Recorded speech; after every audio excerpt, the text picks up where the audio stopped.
Ooh, that one right there. Yeah. At what point, Matt Chandler has a massive church in Dallas. Jack Graham, huge. Fine. It's a huge church. But Right. at what point do the red flags start coming up? Maybe VIP sections? Yeah. Yeah.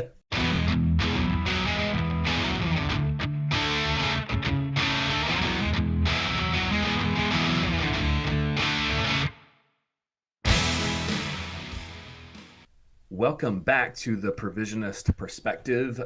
We have a little bit of an update today on an episode that Eric did a few weeks ago, and I'm here joining him to, I guess, kind of update you guys on all of that. So it's about Carl Lentz and his fall from grace. What's the name of this article? The Rise The and rise Fall and fall. of Carl Lentz, the celebrity pastor of Hillsong. Who Justin Bieber famously goes along there. But I Kevin mean, Durant, I yeah, found out, yeah. and I think Selena Gomez has made a few The appearances. And stuff. story, the story Chris is, Pratt. Chris Pratt. The story is that Carl Lentz baptized Justin Bieber in Tyson Chandler, who is a longtime NBA player, won a championship with the Dallas Mavericks. Tyson Chandler is from Southern California. Tyson Chandler in Tyson Chandler's bathtub. So that's how that story goes. Nice, yeah. So I'll let Eric crack into it here, and we're going to go through this article, and we're also going to look at a clip from Justin Bieber about his testimony of faith. It's going to be really cool. Before we get into this, Drew, why are we doing this? Why are we talking about Carl Lentz and his fall from celebrity? Why does that matter to provisionism or this podcast, or why are we doing this? Yeah. Great question, Eric. I'm glad you asked. Because I'm glad that we prepared beforehand for me to ask that question. I don't know. No, I'm just kidding. So, oftentimes we talk about provisionism. So it's like the provisionist perspective. And I wonder if sometimes people think like, oh, this is just the perspective part where they just talk about whatever their perspective is on whatever it is. My show. Current events or otherwise. It's our show. Yeah, exactly. How you say? Ajes. Cho. Oh, sure. That's right. But yeah, I mean, as provisionists, as free will theists, we believe that everything is not as it should be, and that specifically, I would say that because God is grieved over these things that are happening in the world, including what's gone down with Carl Lentz, we should be grieved as well, and we shouldn't think that somehow this was part of God's plan for him and his family or something like that. So we're going to talk through some of this, and I guess it'll be sort of an implicit practical implications of actual events that happen surrounding Christians and how our, you don't use the P word, our view of our own theologies affects that. Would you say that encapsulates it about right? That's right. This is the practical theology. This is where what you believe about how God interacts with the world meets the real world, and does it hold up when messy situations like Carl Lentz and Hillsong East Coast come up. And we're going to go through that right now. We're going to read about just how messy that situation was, and more details have come out. Now, if you're not familiar with what's going on here, or you don't even know who Carl Lentz is, he is one of those hip-looking, tight jeans with the holes in them. Preachers and sneakers type of guy. Preachers and sneakers, yeah. He looks good with the cutoff sleeves, and he was legitimately, I think, friends with Justin Bieber. That they were actual friends, and that Carl Lentz was instrumental in bringing him back to Christ. Justin Bieber grew up as a Christian, but bringing him back to Christ after Bieber became famous, basically a childhood star, and how difficult that is to be a Christian in that situation. But that he Bieber canceled a tour because of his existential spiritual crisis. And Carl Lentz helped him out, helped him come around back to Jesus. And so along with that became Carl Lentz's fame. Now, he was already the pastor at Hillsong East Coast. He had already started that church over there. I think it started with some house churches, and then it grew from there. But then it became something else entirely. And so Carl Lentz is one of these guys that gained a following, and he was on Oprah, and he was on The View, infamously or famously, however you look at it. And he's one of these guys, and then he recently, as of November, I believe, end of October, November, it was revealed, there was a revelation that he had been unfaithful to his wife, and as we'll see in this article, it may not have been the first time. And so he was unfaithful, and it was actually with a New York fashion mogul, some sort of fashion designer, and she was non-Christian, and she has come out and told the sordid details. Nominal Muslim, from what I understand. Right. Yes, that's right. And she came out with the sordid details. And so they've actually moved out of New York. They've gone back to Southern California. Carl Lentz's family are in Southern California. They're gone. And there doesn't seem to be any sort of reconciliation going to be happening there at Hillsong East Coast. Maybe that's for the best. But that's what happened. He sort of lost his way during the pandemic, and I guess Hillsong East Coast was totally online, and so he just didn't have much to do. But it seems he lost his way long before then, as this article will show us. So go ahead and pull up this article. We're going to start kind of in the middle of it. It is a New York Times article, and so you can. They're taking a little bit of glee here. They're taking a bit of a victory lap, and Carl Lentz has enabled them to do so with his behavior, which is something to be grieved in itself. He has allowed the secular publication, the New York Times, to take a victory lap over a very popular church, a very popular pastor, someone who had pastored celebrities. Celebrities and athletes are Christians too, a lot of them, and they need pastors and they need Jesus too. But it looks like this wasn't a healthy place. So the beginning of this article, you can read it for yourself, recounts a lot of the history there in more detail of how we got here to this situation.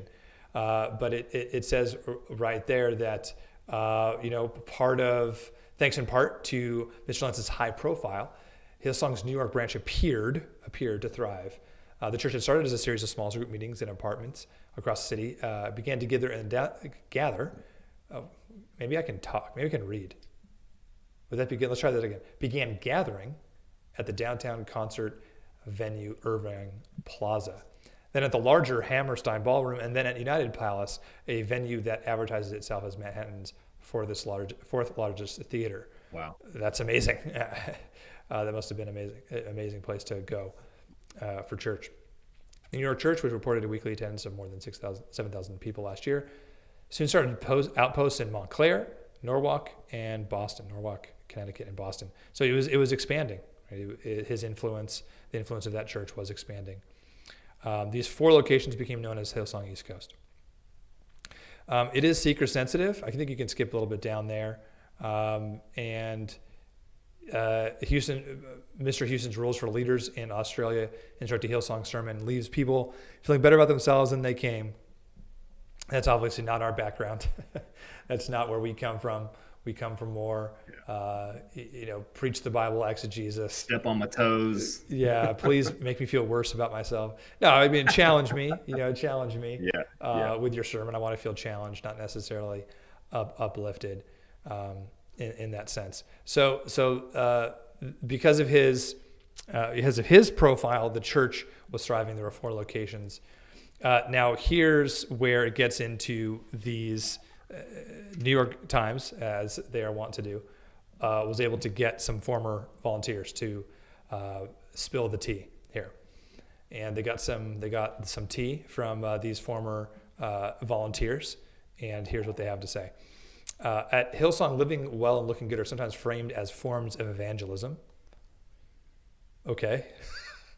I guess if you're I don't know, Drew, what do you think about that? And I think that maybe we could probably assume that the New York Times is going to take the least charitable like reading of all of Hillsong's activities. But I mean, who knows, right? But this is from firsthand sources who have given. But their it's quotes okay. and But stuff. let's say that. Let's talk about that though in principle. If you look successful and you look good, and then you say, "I love Jesus," I mean, is that a legitimate form of evangelism? Do you think? Well, yeah. I mean, I think that, and you have to, even Paul talks about how he became like everyone, and so if you're, I've worked amongst a particular um, group, shall we say? I can't really go into details because of stuff, but You won't be let back and they in. would and, and you did have to be presented a certain way and dressed a certain way and acting and speaking a certain way to even gain audience with some of these people. So So it's maybe definitely in not necessarily a bad thing. yeah, so maybe in a place like the Plaza or what was I don't even remember the neighborhood. I don't know New York at all. Never been there. The Yeah, Village, was it the Village? Maybe in a place like the Village, you if you don't look that way, and maybe what we would do is we would turn our nose down at it and go like, why does he dress that way? But maybe that's just right. the price of entrance. That's Yeah, the price of admission yeah. to even gain an There's audience. definitely some there's definitely some balance to be had in that we could probably do an entire episode on as far as contextualization and material possessions and ostentatiousness and all of that. And it seems like But there is a time and place for it. and it seems like from how these volunteers tell it that there wasn't much of a balance there. So Janice Legata, who was an early attendee at the New York branch, recalled leaders referring to a well-known verse from 1 Samuel that reads in part, "Man looks at the outward appearance, but the Lord looks to the heart." This verse is traditionally interpreted as an exhortation to look past appearances. At Hillsong, the verse was twisted, Ms. Legata said. God's presence is not endowed, but to attract superficial man, it was important to present the best outward appearance possible. Ooh, there kind of gives me the heebies, Yeah. having that sort of ethic. Soon the church's cultural cachet grew outside Christian circles. I knew people who came to the church not because they were Christians, but because they thought Carl was hot, said Heather McLennan, who worked in the church for the church in 2014, 2015. Okay. But Mr. Lentz both loomed large and was rarely present. No pastor of a big church. So that actually presents something interesting. Let's say legitimately so, the price for admission in New York was you have to look a certain way. But then comes the danger, because then women are there because you look that way. Hmm. And that may open you up to situations and temptations that you would not have otherwise. By the way, modesty is an objective moral good that both men and women should abide by. I mean, yes, absolutely. Just gonna put that out in the ether, and then people can. But if you look a certain way, I mean, I guess this is a lament maybe, but maybe it also just is this way, that whether you're a man or a woman, if you look a certain way, you have to be aware of that, whether you indulge it or not. I don't jealousy. Like you have to be aware of how you present yourself and what you look like to others. Jealousy aside, of men who look better than me, whatever that standard is, they have to be a little bit more aware of that, don't they? That they need to put maybe more strict boundaries around themselves. Perhaps the same for women, right? They have to have friends, or if they're married, their husbands. They have to have stronger boundaries around themselves, because they're going to get a different kind of attention that other people get. Yeah, yeah. So he acknowledged but was rarely present. So it seems like he wasn't there much. No pastor of a big church can have personal relationships with every parishioner, but Mr. Lentz was unusually remote according to current and former congregants. So he wasn't all there that much. He seemed to disappear for months at a time, appearing on stage at church only intermittently. His Instagram showed him attending Super Bowl in Florida and Mr. Bieber's wedding in South Carolina resort. So he wasn't super involved in the day-to-day. He wasn't a present pastor putting in the work week in, week out. That's dangerous, because then what are you doing? What are you doing with your time? And maybe nobody could tell him otherwise, right? Maybe Doesn't sound like. Yeah. he didn't have a structure around him.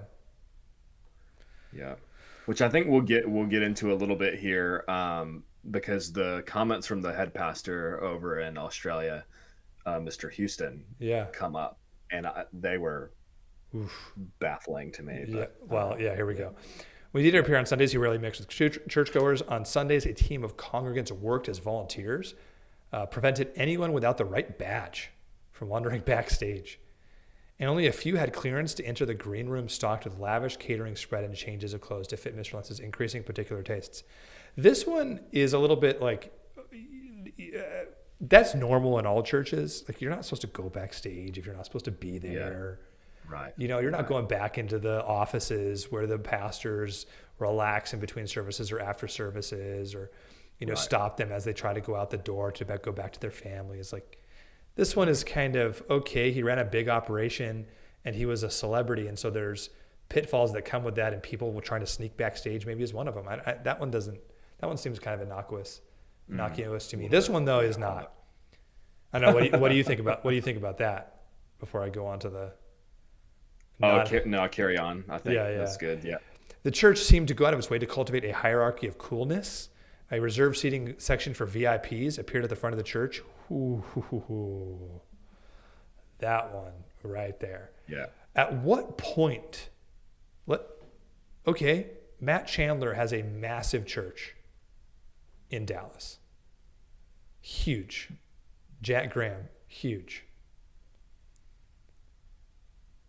Fine. It's a huge church. Right. But at what point do the red flags start coming up? Maybe VIP sections? Yeah. You would think. Well, and here's, if I can just read this bit, because this please. Struck me right in the heart. I don't know. But it says that it expanded to take up multiple rows. And Ms. Legata, a former volunteer, said that when high-profile entertainers or sports stars would try to slip into the main seating area, content to worship with ordinary churchgoers, ushers were often instructed to guide them to the special section in front or to whisk them backstage to Mr. Lentz. This, Eric, the reason why this grieves me is because I think of someone like Justin Bieber or Chris Pratt, and both of which, maybe it sounds strange that I've prayed for, and heard stories about them and been like, man, he's a brother, like I should pray for him. And they just want to slip in and worship with everybody else, but then they get special treat. And Eric, isn't there a passage in the scripture about taking people and putting them in seats of honor that Jesus said not to? So it's not okay for you here. I'm going to put the twist on this, right? Well, it's not okay for me to claim the seat of honor. But if I want to honor our guests and bring them up to the VIP section and tell them that they can sit here, then so be it. Never mind that James goes on to talk about not being respecters of persons and not, you dishonor the poor man and tell the rich man, come over here and sit here. But that one, absolutely. And this strikes me as all about Carl and the leadership wanting to schmooze with these people and wanting to gain favors from these people, because there are special prima donnas that want this treatment. But I would think that most famous people, most celebrities, especially guys like Bieber and Pratt, who you can tell have a down-to-earth streak to them and have attempted to regain that and cultivate that, that's what they want. They don't want the special treatment. They don't want all of the red carpet and all that. That's annoying to them. That the media tours they have to do for movies, that's work to them. That's a detriment. That's a negative. Do I really want to do another press tour? Maybe I should say no to this movie. That they don't like that. I bet most of them. And how many cities in how many days? They just want to go to church like normal, like they used to do when they were kids before their life got so complicated. And now you won't even let them do that. You whisk them away from the people. And then this, it follows with the staff built this culture and made them a big deal. Ms. Legata said, a lot of us felt torn because it doesn't feel like something Jesus would do. No kidding. And that's another thing too. If you're coming along, and I know this is like, dunk on Carl Lentz session and stuff. And we don't want to be overly harsh or whatever, but I'm just thinking from a pastoral perspective. Do I want to be enabling my celebrity congregants' flesh by telling them come to this VIP section where you're going to be catered to and given, lavish treats and little, sandwiches and stuff backstage? Like,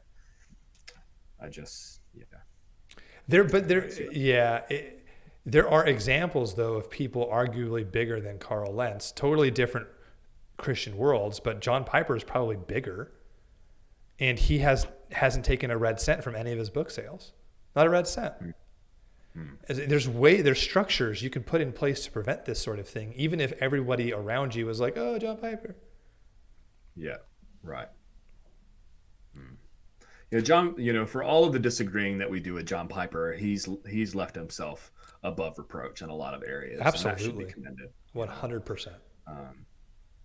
Right. You want to keep reading from here? Yeah. Congregants also described a distinct caste system at the church that corresponded to appearance, wealth, and fame. If you're a pastor, you're more important than everybody else, said Josh Canfield, who used to attend the church and sang with a local church's worship band. If you're a celebrity, you're more important. If you've done something to make you famous, or if you're rich, you're more important. I mean, okay. This is a hard balance to strike, because I think, and this is the part where this gets down to all of our church experiences. I think no matter how locally church is, there is this tendency, and there is that us and them feeling between pastors and elders and leaders and congregants, right? We all kind of have this dichotomy. Yeah. And there is a legitimacy to, this is going to sound bad, and help me to moderate it and allow me to moderate it, but if you're a pastor or celebrity, you're more important. I mean, you kind of are. And maybe you're not any more of an image bearer. You're not any more beloved by God. You're not any more above reproach or your sins are just as bad. Maybe you're called to a higher standard. If you're going to be the elder or a pastor, then there are certain standards that you have to meet that the pleb Christian should aspire to, but don't necessarily have to meet. Yeah. Right. So you're held to a higher standard. Maybe your sins go account for more, and you still have to behave a certain way. So, but in a church sense, maybe there is more of an importance to, I need to cultivate a relationship with this person that may allow us to build a building. If they donate to us, we can build this other building for the kids. We can start a special needs ministry. There's, in a sense, someone who has more power or influence does demand a bit more of the pastors and the pastoral staff's attention. There is a legitimacy to that. I don't really know where that line begins and ends. And I also feel this guy's tension with that, where it's like, I never had a conversation with Carl Lentz. Of course I didn't. My name wasn't Kevin Durant. So that's wrong too. So I don't know. And I think that on that point, I think that it can be, the cash thing can be tempting. Again, I have to be really vague, but in that particular job area that I was working in with these influential people, it was tempting and even more or less stated at some points, can you imagine if such and such came to faith and started coming along and partnering with us, how many of these house churches we could plant, across this area, how much it would fund this work. Their tithe would fund a whole year of this kind of church planting evangelism work or whatever. And so And that's not a bad desire, right? right, you want God's work to be funded that you believe in, and people come to faith in the process and are connected to God and have the blessing of giving to him, because you're not giving horizontally, you're giving Yeah. vertically. And then the Right. people who receive the gifts are accountable then to God for how they use them. But And to take it away from, bring it to a local church. I was in a culture where this pastor, and we talked about this in our narcissism, your pastor might be a narcissist episode, and this is the same situation there. So if you want to kind of review a little bit more detail about that situation that I was in, that church culture, a spiritual abuse, narcissistic culture that I was in, you can watch that episode. But this same guy, he wasn't cultivating importance based upon money, and if you were a pastor, if you had money. He was just a local high school pastor. I mean, that wasn't really possible for him. What he wanted was people he could just influence and use. He wanted people who he could the currency, not of but of influence. Right. So exactly right. He was looking for a different kind of currency. And so it can this kind of thing can happen even then, even if we're not talking about some sort of global ministry or celebrity individuals or anything like. If we're just talking about a local pastor cultivating this kind of, who can I influence, who can I have control over, what can I get them to do for me? We need to watch out for this no matter where we are in our church contexts. The opposite of the gospel. It's a scathing subtitle. Those who attend Hillsong do not become official members. Another way the church has rejected traditional norms to project a more casual, low commitment style of worship. Instead, those who want to deepen their connection to the community often take on volunteer work. All churches rely to some degree on volunteer labor to function. Amen. That is so true. Without an army of volunteers, no church runs. But several former Hillsong volunteers described a particularly intense culture of working 12 hours or more a day and then being treated as low-status workers by church leaders. Again, this one I take a little bit with a grain of salt because lots of people can feel that way and become disgruntled. Sure.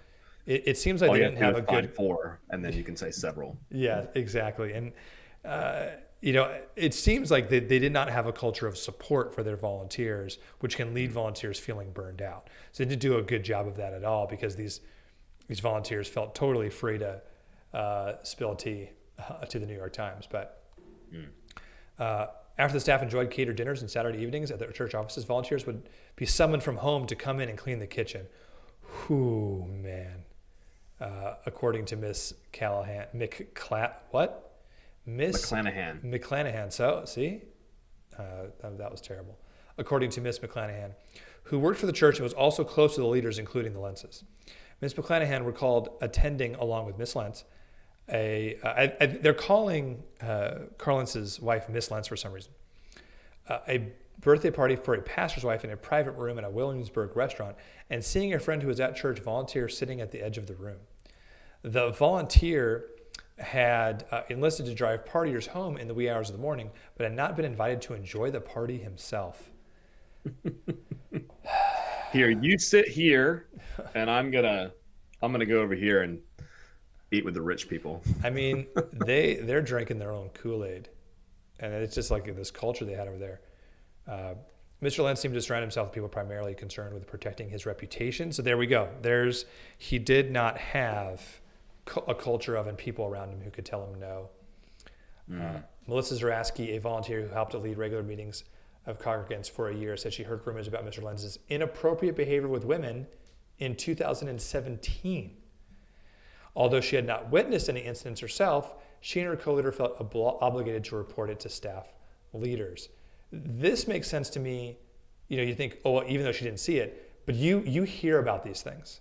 If you are in a church culture and you know a lot of people at the place and you spend hours and hours there, you hear about the stuff that's going on. Yeah. And women talk. What? We talked about that. Not that men don't, okay? Don't get out your pitchforks, but you know what I'm talking about. We know. Her attempts to meet with a staff leader were brushed off, she said. Eventually, her story reached a staff pastor named Kane Keating, Mr. Oski said, who told her she was unfit for leadership and could no longer teach classes or lead her group. Her co-leader, who also raised alarms, was removed from his position too. I've seen this happen at my local congregation. This literally just happened a few months ago in my local congregation of 500. It's just, this happens. Big churches, celebrity churches. No, this kind of culture can exist at a church in any size. What happened to her felt like the opposite of the gospel and like a cover-up, Mr. Oski said. Felt like a cover-up because they were covering it up. I love this line. Mr. Keating said he did not recall telling Ms. Zarowski that she was unfit for leadership when he just, I don't, you can imagine that phone conversation. I don't remember saying that. I don't know. Why'd you dismiss her? I don't remember. And there's plenty of volunteers to teach a Bible study at Carl Lentz's church. You just, if any of them start sniffing around, you just get rid of them. And there's another one to fill their place. So Mr. Houston, this is interesting. Mr. Houston told the Times that leadership looked into the claims in cooperation with legal counsel at the time and found no evidence to substantiate the allegations, but they were being revisited as part of the investigation initiated after Mr. Lentz's departure. So they're like, oh, well, he did this, so he probably did this before. Right. So his dismissal happened quickly. We don't have to go through this again. We know what happened here. Now, this is the one that was interesting right there. So go back up right there. This right here. In a statement to the Times, Mr. Houston described the dismissal of the culmination as a culmination of long simmering frustration with Mr. Lentz's leadership. So Houston didn't control this guy, couldn't control this guy. And then he had reprimanded Mr. Lentz. So I'm sorry, I'm just triggered now, and I'm reading that.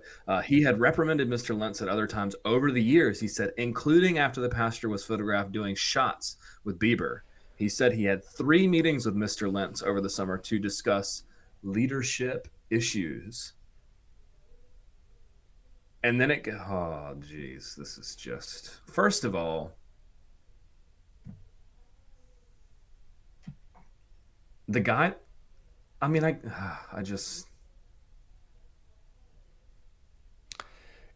you can see some of these things coming. And I don't want to be uncharitable and I don't want to presume upon people's motives, but I just think and I guess it's tempting to look the other way. It's right? the pull to look the other way. I just had a lunch with a guy who does recruiting and does insurance retirement stuff for pastors and stuff like that. And he described how he walked away from a organizational fight. He was a lead pastor. He looked at it and he saw that he said, how he told the story was that he saw that he was going to win.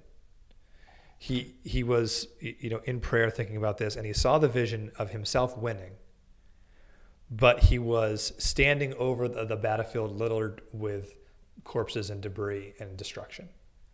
And he goes, I'm not going to do this then.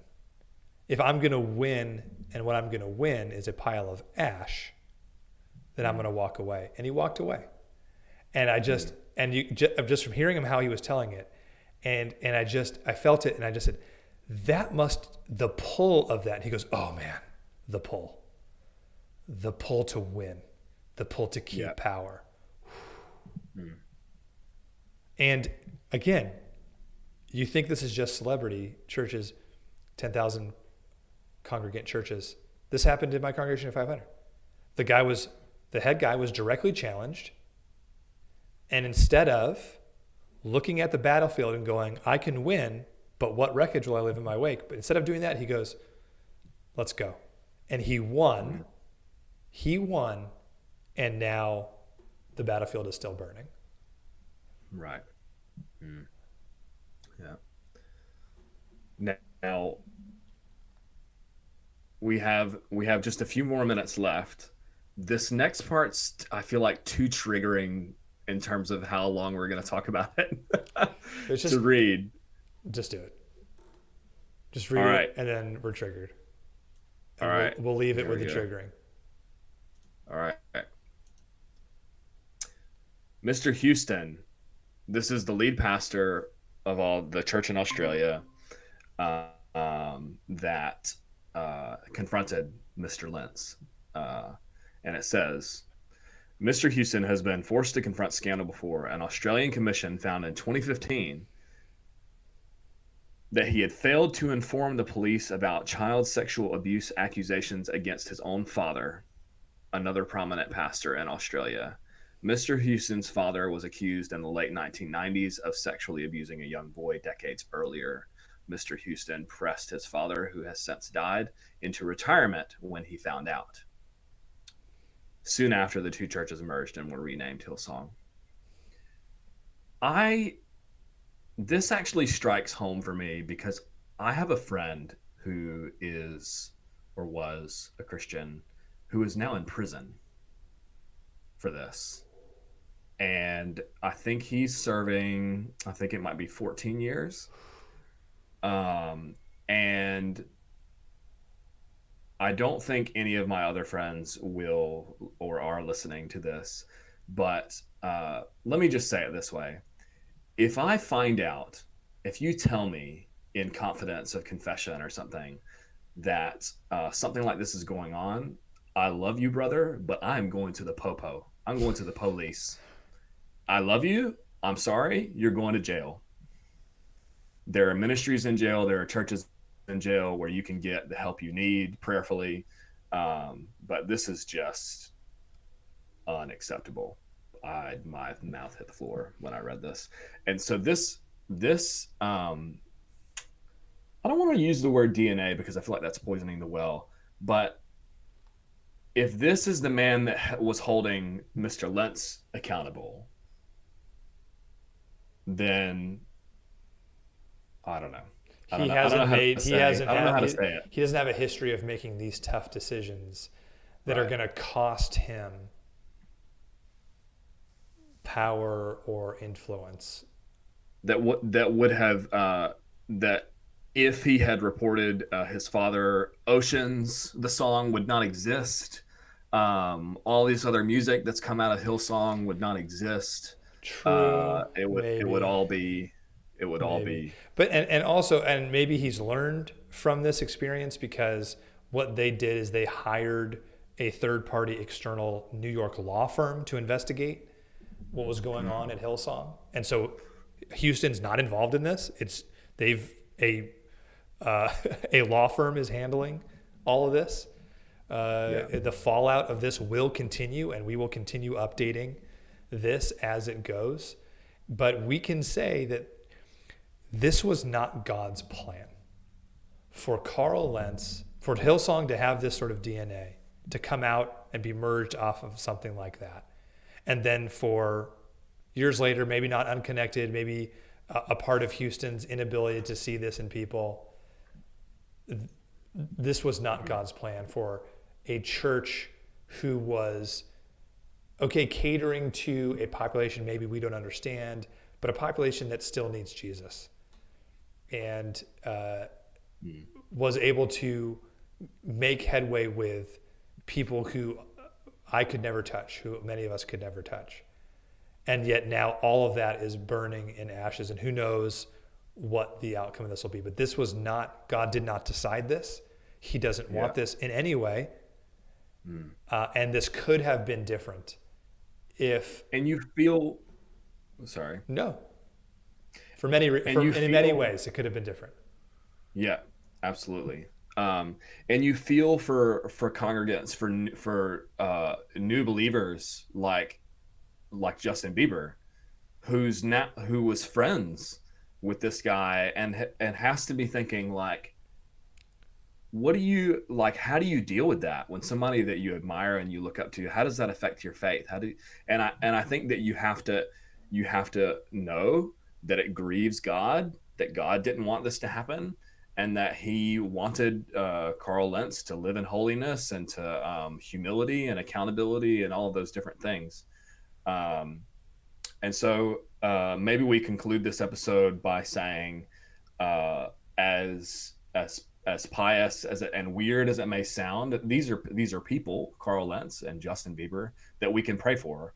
That we, one thing that I kind of have fun with, as far as meeting new people and doing some evangelism or getting to know a student or something like that, is that I may have a conversation with them and I may not ever get to see them again, but I have their name and God knows where they are and God can reach them and I can pray for them. So God knows Justin Bieber and Carl Lentz intimately, and we can pray for them, and we should. So if you're listening to this, take a moment as we end this episode to pray for them both and for all that are involved.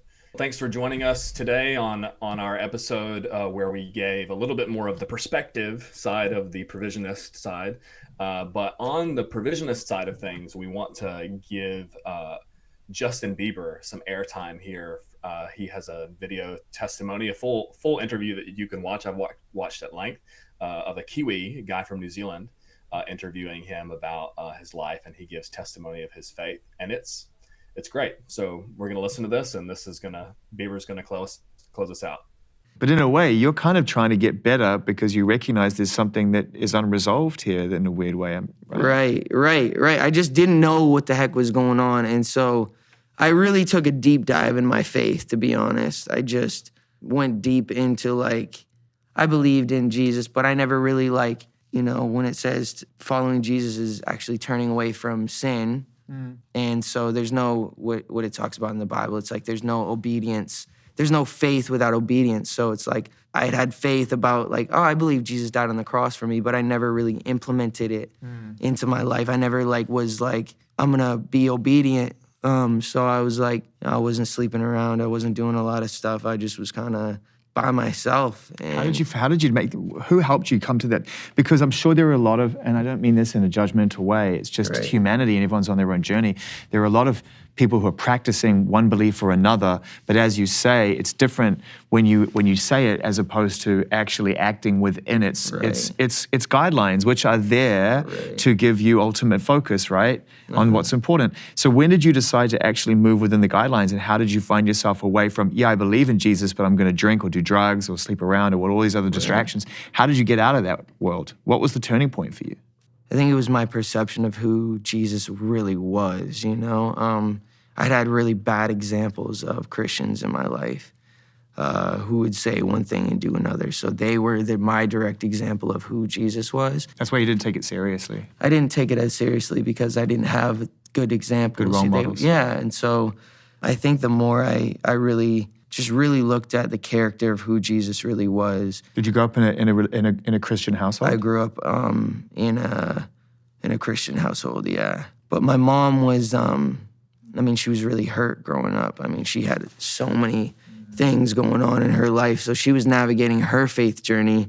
For me, it was just confusing because she'd say one thing and then she would say, well, you're forgiven, but then I'd do something bad or whatever was supposedly bad, but then she'd make me feel ashamed for it. So it's well, if Jesus forgives me, then why are you making me feel bad for doing something? Obviously there's a form of we got to make sure we keep our kids accountable and punish our kids so that they learn from their mistakes. But if there's this God named Jesus who died for our sins so that we don't have to live in shame, then why? It was just things like that would make me really question, who is this Jesus guy? And I didn't really take a deep look into who he was. That's tough. I get it. Hey man, our parents do the best they can. And I've been through my own, situations where I've confronted the things that have affected my life's choices. Exactly. But at some point, you got to come to a decision. You got to take responsibility for your own perception of those situations, right? Yeah. Otherwise, you run around just blaming everybody, and that's an entitled situation, right? Yeah, it's no good. It entitles you to behave however you want. You know what I mean? 100%. I guess that's what I was getting at when I was talking about those tough years, is in a way, you were punishing yourself because you didn't have the answers, right? I think so. That's a good way to put it. Yeah. I think that I was just, living in this shame, living in all this sort of stuff of my past, and I wasn't able to move on. But the more I looked at, so now I'm not doing, the way I look at my relationship with God and with Jesus is I'm not trying to earn God's love by doing good things. God has already loved me for who I am before I did anything to earn and deserve it. It's a free gift by accepting Jesus and just giving your life to him. And what he did is the gift. The forgiveness is the thing that we look at and, I'm going to worship you, God, because you gave me something so good. And so you live that life of like, I don't want to cheat on my wife, not because it's the right thing to do, but because I don't want to hurt her. See the difference there? That is love. Yeah. It's You're like, putting the well-being of someone that you care about ahead of your own fallibilities and your own previous behavior. Exactly. And what's out there. Exactly. Yeah, totally. Yeah, I love that. Can I ask you a tough question before we focus on the future and how bright things look? Do you think that if you hadn't redefined what Jesus was and reclaimed it into something that was worthy of practice for you, which then led you on a path of reconciliation with your wife, do you think the person that the you of then was on a path of self-destruction? Do you feel that you were self-destructing? Oh, for sure. Yeah, I would have for sure. 100%. Yeah. 100%.